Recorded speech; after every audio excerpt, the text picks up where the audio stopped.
Alabama's WVUA News at 10 with your award-winning news team. John Huddleston, weather with Richard Scott, and sports with Gary Harris. Good evening, and thank you so much for joining us tonight. We begin with an update on that mass shooting from early Tuesday morning. 18 people total were shot, the majority of those at the Copper Top Bar in downtown Tuscaloosa. 3 of the victims tonight remain hospitalized. 44-year-old Nathan Wilkins of Northport is charged with 18 counts of attempted murder. He was arrested hours later at a Jasper business. Police there say Wilkins told them he originally wanted to be killed by police, but changed his mind. He has now asked for a public defender. Tuscaloosa police say Wilkins is still currently under suicide watch. He's being held on $2 million bond. Now, authorities have also charged Wilkins with a shooting in Northport that took place just hours before he opened fire in Timerson Square. Bruce Bankhead, the 18th victim in the shooting spree, was at his home when police say Wilkins knocked on the door asking for a black male. When Bankhead turned and closed the door, that's when Wilkins opened fire. WVUA's Taylor Sanders spoke with a roommate of Bankhead, who says Wilkins was looking for the wrong guy. Brian Felton was at his home in Northport Monday night when his roommate Bruce Bankhead opened their front door to a man he didn't realize was armed. He asked, where's the, and he used a racial slur. And he said, where's he at? And my brother said, I don't know what you're talking about. It was at that point Bankhead noticed the visitor was carrying an assault rifle. And my brother tried to get away from him. That's when he opened fire. Bankhead, who is also known as Silk, was shot in the lower left side and was transported to DCH Regional Medical Center for treatment. But the man allegedly behind the attack, Nathan Van Wilkins, continued his hunt. And although his motive is still unknown, Felton believes he was searching for an African-American male named AJ. There's numerous AJs that are black, and he got the wrong information on the one he was actually looking for. Felton and Bankhead also had a roommate named Andrew Clements, which they believe led to the mix-up.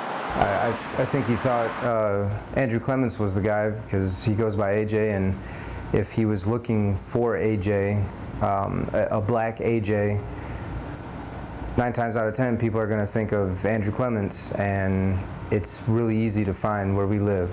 Since the incident, the 3 men have been evicted from their house. The trio is part of a motorcycle club called Legion of Doom MC, which they claim has been mistaken for a gang. Outside of the club, we're managers of businesses, we're owners of businesses. Some of us are college kids. It's really nothing more than just a bike club. Felton and Clements are looking for a new place to live, while Bankhead remains in the hospital with serious nerve damage to his left leg. In Tuscaloosa, Taylor Sanders, WVUA News. Taylor, thank you. On a much lighter and happier note, SEC Media Days wrapped up today in Hoover. Nick Saban and 3 Tide players took their turn talking to reporters.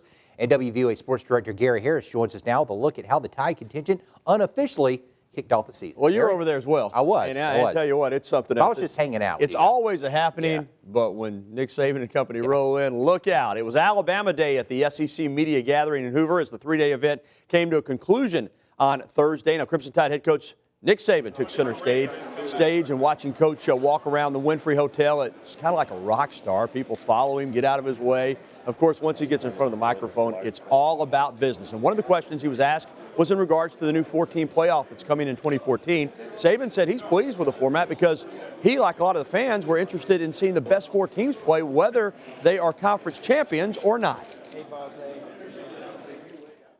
The outcry from the fans was we want to see the best 4 teams play in a championship game. Well, when you say conference champions, you're not going to necessarily get the best 4 teams playing. I mean, our league, 2 years in a row we played Florida. We were 1-2, and what was it, 8 and 9. So if that's the case, one of those teams are not going to get to play. And coming up later in Home Team Sports, we'll hear from some of the other coaches, plus Crimson Tide players. That's coming up in just a little bit. John? All right, thank you, Gary. Well, the media isn't the only ones meeting with coaches and players. The fans got in on some of the action as well. WVUA's Tommy Townsend went to Media Days and got a look at the event from a fan's perspective. Whether they're getting memorabilia signed, swapping stories with fellow fans, or just trying to catch a glimpse of Coach Nick Saban, the Sea of Crimson at Media Days had many different reasons for being here. I'm just here because I'm just a huge Alabama fan. I have been my whole life, so is my dad. It's tough to get tickets to a Bama football game, so this is, it's kind of like going to one. The Braswell sisters have been coming to Media Days for years, and they say the player-to-fan connection is why they come back again and again. It's special because you're one-on-one with them here, and they're very congenial and very appreciative that there's fans here. And that just makes it wonderful. They're excited to see the fans, and the fans are excited to be here. Many got a little starstruck meeting Barrett Jones and other Alabama players. It's something else. It's almost like when you see them on TV all the time, and then when you see them up close, you freeze. Whoa. I'm near some of the premier players in the conference, pretty much the whole nation, and they're like right there. And others say it's important to show support for a team that brings joy to the state. That's the guys that make it happen on Saturday, and they represent Alabama well, and it's just awesome. They're just great winners, and they have a lot of pride, and it helps our state out a lot. I want to, to see them and talk to them, and I just enjoy them. They're my extended family. If you've been a Bama fan for years or you're just starting out, everyone today could agree on one thing. Roll Tide. Man, just roll Tide. Roll Tide. Roll Tide. Roll Tide. Roll Tide. Roll Tide. Roll Tide. Roll Tide, baby. In Hoover, Tommy Townsend, WVUA News. Due at 10 tonight, an Alberta neighborhood group is looking to challenge the city's position on zoning codes in the area. The group known as Alberta Citizens Together is speaking out against building changes the city might be making in their area. Now, the group is opposed to allowing high-density dormitory-style housing in the area. ACT, as they are known, would prefer if more traditional structures were built back in the area. The city council maintains the city is prepared for the infrastructure changes that would be necessary. No, we're not opposed to student housing, just because it's students. But we would hope for a little bit more mixed use in that area, something that would be encouraging to families and neighborhoods returning to Alberta. That's what we wanted to. That's ACT's vision for Alberta. But I think that we've put in the right mechanisms to make sure that student housing is in a very good form that's conducive to a neighborhood environment. The city council will vote on zoning changes this coming Tuesday. All right, well, let's get a first check on Alabama's home team forecast. The big question there, could storms be coming our way? For that, here's Chief Meteorologist Richard Scott. Hi, Richard. Hey, John, good Thursday evening to you. Right now on radar, shower storms pretty much dying out for now, but we expect more thunderstorm activity. Possibly even tonight, could see a stray storm or two pop up in your neck of the woods. The storms will produce a lot of cloud ground lightning, but the big story going to be tomorrow as active severe weather is possible across parts of the state. Now, we're talking damaging winds. Our primary concern going to begin after lunch tomorrow until through 4 p.m. and until just after sunset tomorrow evening for our Friday. Now, we're talking a high around 90 degrees, but some storms could become severe. We'll talk more about the severe weather threat plus your weekend forecast coming up in a bit. Stay with us.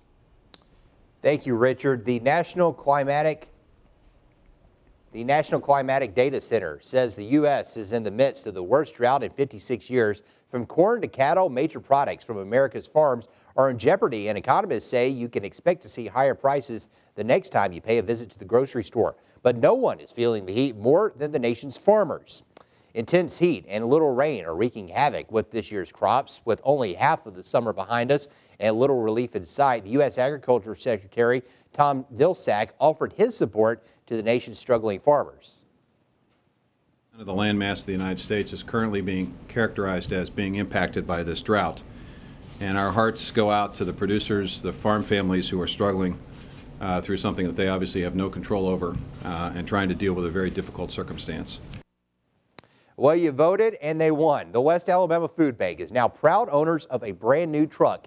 Months ago, Toyota held a contest for nonprofit organizations to register to win a new vehicle. The food bank's executive director, Henry Lipsey, says the group says they asked different organizations to vote for them.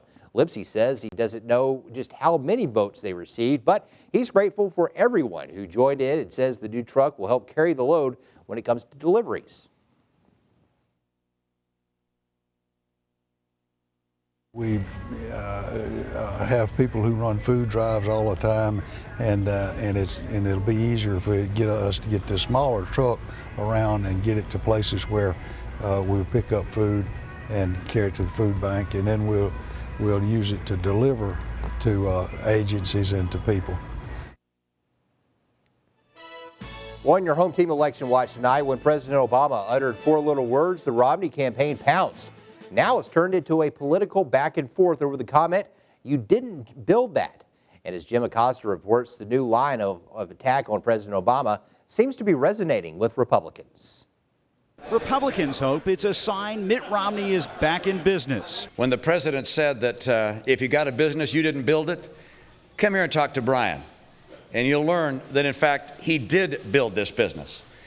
I take umbrage at the suggestion that people don't start and build businesses. Now, I know that there's some people who think what the president said was just a gaffe. It wasn't a gaffe. It was instead his ideology. On a day when Romney was expected to stay behind closed doors, his campaign added an event at a truck repair company near his Boston headquarters to keep hammering a comment made by the president last Friday. If you got a business, you didn't build that. Somebody else made that happen. A new Romney web video features a small business owner taking issue with the president's remarks. My father's hands didn't build this company. And it's catching on with Republicans. Take this twit pic of a restaurant sign that reads, "Mr. Obama, I did create this business." The Obama campaign says Romney is taking the president's words out of a larger context about the need for public spending to help private businesses. So Mr. Obama's team put out its own web video showing Romney echoing the president's message. We value school teachers, firefighters, people who build roads. But for months, Democrats in the Obama campaign have done their own selective editing, making a meal out of Romney's own gaffes. I like being able to fire people who provide services to me. Let Detroit go bankrupt. Republicans say they're focused on the president's record, noting in a new web video, Mr. Obama hasn't met with his own jobs council in 6 months. So there's no reason they haven't met publicly? No, there's no specific reason, except the president's obviously got a lot on his plate. The fierce battle has had little effect on the latest CNN poll of polls, which shows the race nearly deadlocked. But another poll from USA Today and Gallup could be more worrisome for Romney. It shows a majority of Americans want to see more of the GOP contender's tax returns, something Mrs. Romney told ABC is not happening. And you just want to give more material for more attack, and that's just the answer. And we've given all people need to know and understand about our financial situation and about how we live our life. And that was Jim Acosta reporting. On the tax return front, John McCain told the reporters that his team found nothing in Romney's tax returns that would have disqualified him in his vice presidential search 4 years ago.